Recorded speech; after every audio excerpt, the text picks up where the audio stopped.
agora vamos entrar num tema de história muito importante, professor Ítalo. Vou precisar da sua ajuda aqui para debater esse tema.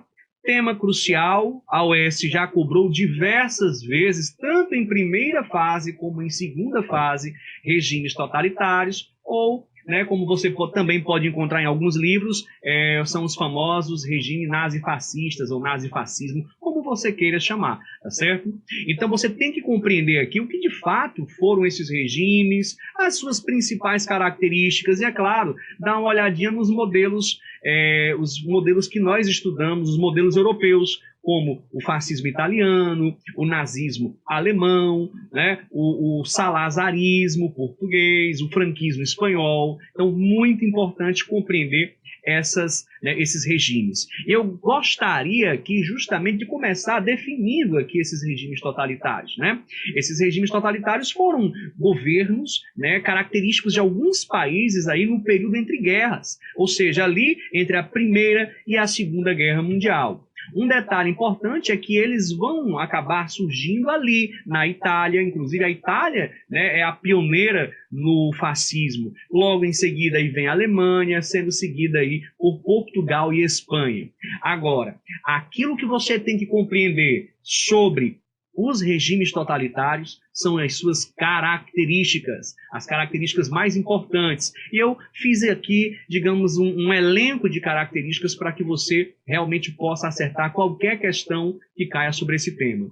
Primeiro, esses regimes totalitários são marcados por um nacionalismo xenofóbico. Então, eles eram tão nacionalistas que odiavam tudo que era estrangeiro. Também, pessoal, era marcado pela ideia do totalitarismo. O totalitarismo é a atrofia da própria política. O totalitarismo é a ideia do Estado total, acima de tudo e de todos, né? É o tudo pode pelo Estado. Então, essa ideia do totalitarismo, de certa forma, é uma marca registrada, né, desses regimes fascistas. Militarismo, anticomunismo, tá certo? Unipartidarismo, você vai encontrar apenas um único partido funcionando, o culto à personalidade, o culto ao líder, pessoal, censura, propagandas governamentais. Eu costumo muito dizer em sala de aula que não se faz ditadura sem censura, sem dominação dos veículos de comunicação. Aliás, duas coisas são importantes para qualquer regime ditatorial: censura e, é claro, educação, ou seja, o controle dos veículos de educação, tá certo? Então, uma educação dirigida. Essas são características importantes. E aí você vai ver algumas características que vão se manifestar em alguns países de forma específica. Por exemplo, o corporativismo ele foi muito mais forte na Itália, tá certo? Assim como o racismo foi extremamente característico do fascismo alemão.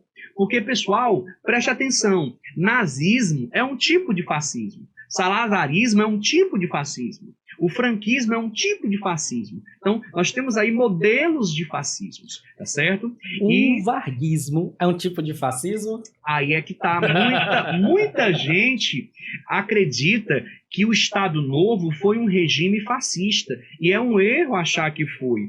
No Brasil, nós nunca tivemos, e eu espero que nunca tenhamos, ditaduras fascistas, né? Gente, isso não quer dizer que a gente tenha tido questões centralizadoras, é outra Constituição, isso, tá, gente? A ditadura de Vargas é uma ditadura autoritária. Autoritarismo é diferente de fascismo. A gente vai já começar com isso sobre teorias políticas.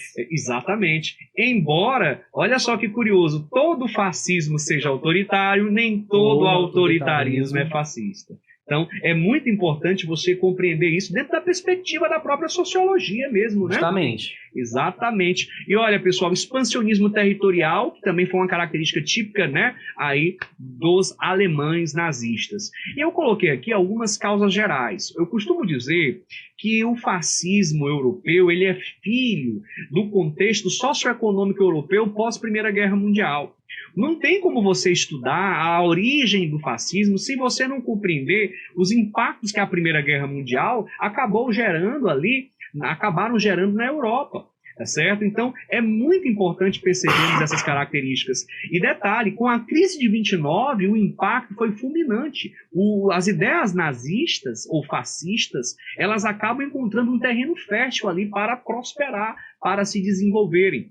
E olha, muita gente me pergunta, por que esses grupos surgiram? Bom, uma das explicações mais razoáveis que nós temos é justamente o fato de que esses grupos eles foram criados para justamente conter o crescimento do socialismo, dos grupos comunistas na Europa.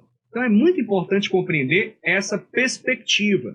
E outro detalhe, pessoal, recentemente o professor Ítalo deve ter visto também, nas redes sociais estava se discutindo se nazismo era de esquerda, se era de direita. Pessoal, uma discussão que só existia nas redes sociais, porque na academia, nas universidades, no mundo todo, isso é uma concepção já, digamos assim, clara, não há dúvidas. E lembrando, nas redes sociais brasileiras, tá, gente? Porque nas redes sociais do mundo afora, ninguém discutia sobre isso, porque já se sabe qual é o posicionamento ideológico do fascismo, né? Do nazismo, desculpa. Exatamente. Olha, pessoal, é importante salientar que o nazismo é justamente um modelo político de extrema direita. Ele é radical demais, né?